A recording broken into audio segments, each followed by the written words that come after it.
ಜಾಬ್ಸ್ಗೆ ಸ್ವಾಗತ. ಫ್ರೆಂಡ್ಸ್, ಆಹಾರ ಇಲಾಖೆಯಿಂದ ನೇಮಕಾತಿಯ ಹೊಸ ಅಧಿಸೂಚನೆ ಬಿಡುಗಡೆಯಾಗಿದ್ದಂಗೆ ಮೇಲ್ ಅಂಡ್ ಫಿಮೇಲ್ ಪುರುಷ ಮತ್ತು ಮಹಿಳಾ ಅಭ್ಯರ್ಥಿಗಳು ಇಬ್ಬರು ಈ ಒಂದು ಹುದ್ದೆಗಳಿಗೆ ಅರ್ಜಿಯನ್ನು ಸಲ್ಲಿಸಬಹುದು. ಇನ್ನು 10th ಮತ್ತು PUC ಹಾಗೂ ಡಿಗ್ರಿ ಕೇಳಿದ್ದಾರೆ ನೋಡಿ. SLC, PUC ಮತ್ತು ಡಿಗ್ರಿ ಮಾಡಿದಂತಹ ಮೇಲ್ ಅಂಡ್ ಫಿಮೇಲ್ ಅರ್ಜಿಗಳನ್ನು ಸಲ್ಲಿಸಬಹುದು. ಮೊದಲಿಗೆ ನೋಡಿ, ಡೀಟೇಲ್ಸ್ ಆಫ್ ಪೋಸ್ಟ್ ಅಂತ ಕೊಟ್ಟಿದ್ದಾರೆ. ಮೊದಲಿಗೆ ಫುಡ್ ಇನ್ಸ್ಪೆಕ್ಟರ್ ಹಾಗೂ ಅಸಿಸ್ಟೆಂಟ್ ಗ್ರೇಡ್ 1 ಮತ್ತು grade 2, grade 3, assistant grade 1, grade 2, grade 3 ಹುದ್ದೆಗಳಿದ್ದಾವೆ. ಹಾಗೆ ಇನ್ನು ಕ್ಲರ್ಕ್ ಹುದ್ದೆ ಇದೆ. ಇನ್ನು P1 ಮತ್ತು ಕಚೇರಿ ಸಹಾಯಕ ಹಾಗೂ ಅಸಿಸ್ಟೆಂಟ್ ಮ್ಯಾನೇಜರ್ ಮತ್ತು ಮ್ಯಾನೇಜರ್, ಹಿರಿಯ ಸಹಾಯಕ, ಕಿರಿಯ ಸಹಾಯಕ ನೋಡಿ, ಇಷ್ಟೊಂದು ಹುದ್ದೆಗಳಿದ್ದಾವೆ. ಈ ಒಂದು ಹುದ್ದೆಗಳಿಗೆ ಆಯ್ಕೆ ಮಾಡಿಕೊಂಡು ನೀವು ಅರ್ಜಿಗಳನ್ನು ಸಲ್ಲಿಸಬೇಕು. ಫುಡ್ ಇನ್ಸ್ಪೆಕ್ಟರ್ ಹುದ್ದೆಗಳಿಗೆ PUC ಮತ್ತು ಡಿಗ್ರಿ ಕೇಳಿದ್ದಾರೆ. ಅಸಿಸ್ಟೆಂಟ್ ಸಹಾಯಕ ಗ್ರೇಡ್ 1, 2, 3 ಈ ಒಂದು ಹುದ್ದೆಗಳಿಗೆ ಡಿಗ್ರಿ ಕೇಳಿದ್ದಾರೆ ನೋಡಿ. ಇನ್ನು ಕ್ಲರ್ಕ್ ಹುದ್ದೆಗಳಿಗೆ ಅರ್ಜಿ ಸಲ್ಲಿಸುವಂತಹ ಅಭ್ಯರ್ಥಿಗಳಿಗೆ ಡಿಗ್ರಿ ಕೇಳಿದ್ದಾರೆ. ಹಾಗೆ P1 ಹುದ್ದೆಗಳಿಗೆ ನೀವು SLC ಆದವರು ಅರ್ಜಿಗಳನ್ನು ಸಲ್ಲಿಸಬಹುದು. ಕಚೇರಿ ಸಹಾಯಕ ಕೂಡ SLC ಕೇಳಿದ್ದಾರೆ. ಅಸಿಸ್ಟೆಂಟ್ ಮ್ಯಾನೇಜರ್ ಡಿಗ್ರಿ ಕೇಳಿದ್ದಾರೆ ನೋಡಿ. ಮ್ಯಾನೇಜರ್ ಮತ್ತು ಕಿರಿಯ ಸಹಾಯಕ ಈ ಒಂದು ಹುದ್ದೆಗಳಿಗೂ ಕೂಡ ಡಿಗ್ರಿ ಇದೆ. ಕಿರಿಯ ಸಹಾಯಕ ನೋಡಿ, ಈ ಒಂದು ಹುದ್ದೆಗಳಿಗೆ ನೀವು PUC ಆದಂತಹ ಅಭ್ಯರ್ಥಿಗಳ ಅರ್ಜಿಗಳನ್ನು ಸಲ್ಲಿಸಬಹುದು. ಟೋಟಲ್ ಆಗಿ ಇಲಾಖೆಯಲ್ಲಿ 33,566 ಹುದ್ದೆಗಳಿದ್ದಾವೆ. ಈ ಒಂದು ಹುದ್ದೆಗಳು ಸೆಂಟ್ರಲ್ ಗವರ್ಮೆಂಟ್ ಹುದ್ದೆಗಳಾಗಿರ್ತವೆ. ಹಾಗೆ ಈ ಒಂದು ಹುದ್ದೆಗಳಿಗೆ ಫ್ರೆಂಡ್ಸ್ ನೀವು ಆನ್ಲೈನ್ ಮೂಲಕ ಅರ್ಜಿಗಳನ್ನು ಸಲ್ಲಿಸಬಹುದು. ಹಾಗೆ ಕರ್ನಾಟಕದಲ್ಲೂ ಕೂಡ ಹುದ್ದೆಗಳಿದ್ದಾವೆ. ಕರ್ನಾಟಕದಲ್ಲಿ 5,000ಕ್ಕೂ ಅಧಿಕ ಉದ್ಯೋಗಗಳಿದ್ದಾವೆ ನೋಡಿ. ಎಲ್ಲ ಜಿಲ್ಲೆಯಲ್ಲೂ ನೇಮಕಾತಿಯಾಗುತ್ತೆ. ಇನ್ನು ಫ್ರೆಂಡ್ಸ್, ಈ ಒಂದು ಹುದ್ದೆಗಳ ಬಗ್ಗೆ ಸಂಬಂಧಪಟ್ಟಂತೆ ಕರ್ನಾಟಕದಲ್ಲಿ ಎಷ್ಟು ಹುದ್ದೆಗಳಿದ್ದಾವೆ ಅದನ್ನ ಆಲ್ರೆಡಿ ತಿಳಿಸ್ಕೊಟ್ಟಿದ್ದೀನಿ. ಹಾಗೇನ ಅರ್ಜಿ ಸಲ್ಲಿಕೆಗೆ ದಾಖಲಾತಿಗಳು ಏನೇನು ಬೇಕಾಗುತ್ತೆ ಅದನ್ನು ಕೂಡ ತಿಳಿಸ್ಕೊಡ್ತೀನಿ. ಇನ್ನು friends, food department of Karnataka ಅಂದರೆ ನೀವು ಆಲ್ ಇಂಡಿಯಾದಿಂದ ನೀವು ಅರ್ಜಿಗಳನ್ನು ಕರೆದಿರ್ತಾರೆ. 33,566 ಹುದ್ದೆಗಳಿದ್ದಾವೆ. ಈ ಒಂದು ಹುದ್ದೆಗಳಿಗೆ ಮೇಲ್ ಅಂಡ್ ಫಿಮೇಲ್ ಪುರುಷ ಮತ್ತು ಮಹಿಳಾ ಅಭ್ಯರ್ಥಿಗಳು ಇಬ್ಬರು ಅರ್ಜಿಗಳನ್ನು ಸಲ್ಲಿಸಬಹುದು. ಇನ್ನು ಸ್ಯಾಲರಿ ನೋಡಿ, ಪರ್ ಮಂತ್ 21,000ದಿಂದ 1,21,000ವರೆಗೂ ನೀವು ಈ ಒಂದು ಹುದ್ದೆಗಳಿಗೆ ಆಯ್ಕೆ ಅಂತ ಅಭ್ಯರ್ಥಿಗಳಿಗೆ ಸ್ಯಾಲರಿ ಇರುತ್ತೆ.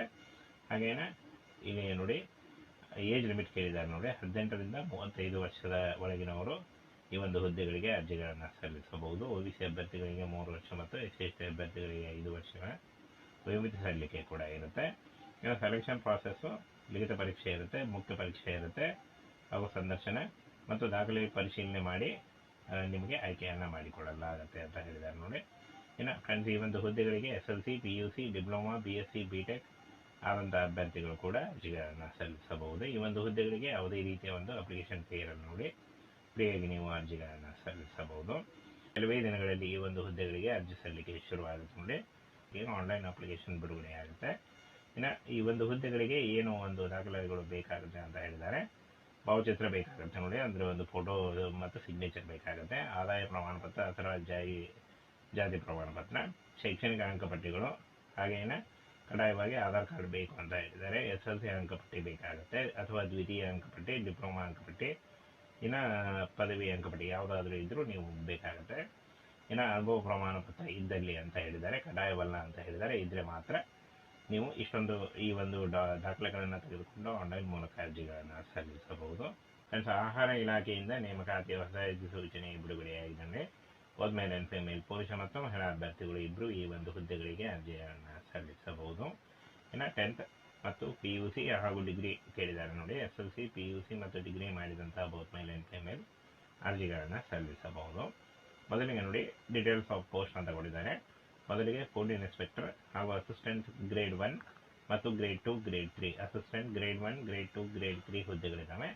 ಹಾಗೆ ಇನ್ನು ಕ್ಲರ್ಕ್ ಹುದ್ದೆ ಇದೆ. ಇನ್ನು P1 ಮತ್ತು ಕಚೇರಿ ಸಹಾಯಕ ಹಾಗೂ ಅಸಿಸ್ಟೆಂಟ್ ಮ್ಯಾನೇಜರ್ ಮತ್ತು ಮ್ಯಾನೇಜರ್, ಹಿರಿಯ ಸಹಾಯಕ, ಕಿರಿಯ ಸಹಾಯಕ ನೋಡಿ, ಇಷ್ಟೊಂದು ಹುದ್ದೆಗಳಿದ್ದಾವೆ. ಈ ಒಂದು ಹುದ್ದೆಗಳಿಗೆ ಆಯ್ಕೆ ಮಾಡಿಕೊಂಡು ನೀವು ಅರ್ಜಿಗಳನ್ನು ಸಲ್ಲಿಸಬೇಕು. ಫುಡ್ ಇನ್ಸ್ಪೆಕ್ಟರ್ ಹುದ್ದೆಗಳಿಗೆ PUC ಮತ್ತು ಡಿಗ್ರಿ ಕೇಳಿದ್ದಾರೆ. ಅಸಿಸ್ಟೆಂಟ್ ಸಹಾಯಕ ಗ್ರೇಡ್ 1, 2, 3 ಈ ಒಂದು ಹುದ್ದೆಗಳಿಗೆ ಡಿಗ್ರಿ ಕೇಳಿದ್ದಾರೆ ನೋಡಿ. ಇನ್ನು ಕ್ಲರ್ಕ್ ಹುದ್ದೆಗಳಿಗೆ ಅರ್ಜಿ ಸಲ್ಲಿಸುವಂಥ ಅಭ್ಯರ್ಥಿಗಳಿಗೆ ಡಿಗ್ರಿ ಕೇಳಿದ್ದಾರೆ. ಹಾಗೆ P1 ಹುದ್ದೆಗಳಿಗೆ ನೀವು SLC ಆದವರು ಅರ್ಜಿಗಳನ್ನು ಸಲ್ಲಿಸಬಹುದು. ಕಚೇರಿ ಸಹಾಯಕ ಕೂಡ SLC ಕೇಳಿದ್ದಾರೆ.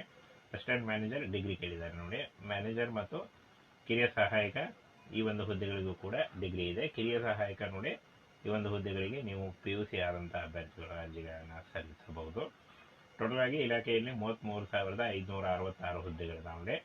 ಈ ಒಂದು ಹುದ್ದೆಗಳು ಸೆಂಟ್ರಲ್ ಗವರ್ಮೆಂಟ್ ಹುದ್ದೆಗಳಾಗಿರ್ತವೆ. ಹಾಗೆ ಈ ಒಂದು ಹುದ್ದೆಗಳಿಗೆ ಫ್ರೆಂಡ್ಸ್, ನೀವು ಆನ್ಲೈನ್ ಮೂಲಕ ಅರ್ಜಿಗಳನ್ನು ಸಲ್ಲಿಸಬಹುದು. ಹಾಗೆ ಕರ್ನಾಟಕದಲ್ಲೂ ಕೂಡ ಹುದ್ದೆಗಳಿದ್ದಾವೆ.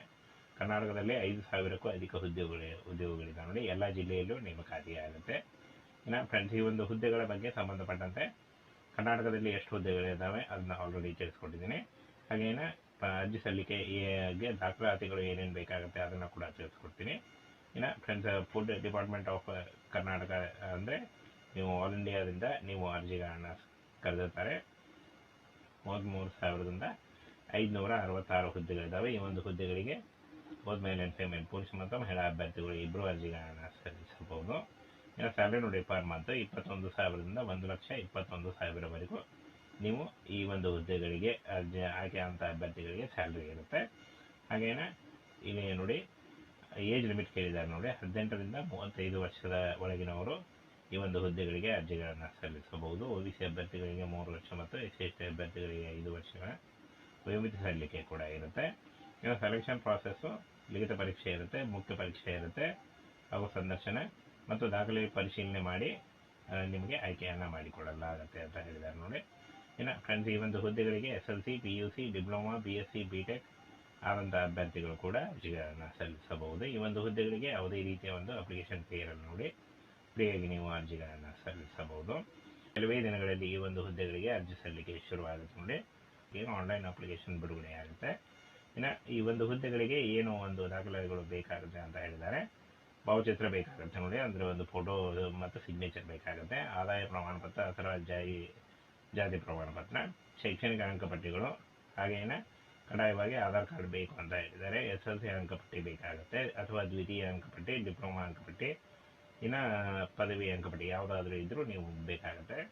ಇನ್ನು ಅನುಭವ ಪ್ರಮಾಣ ಪತ್ರ ಇದ್ದಲ್ಲಿ ಅಂತ ಹೇಳಿದ್ದಾರೆ, ಕಡ್ಡಾಯವಲ್ಲ ಅಂತ ಹೇಳಿದ್ದಾರೆ. ಇದ್ರೆ ಮಾತ್ರ ನೀವು ಈ ಒಂದು ದಾಖಲೆಗಳನ್ನು ತೆಗೆದುಕೊಂಡು ಆನ್ಲೈನ್ ಮೂಲಕ ಅರ್ಜಿಗಳನ್ನು ಸಲ್ಲಿಸಬಹುದು.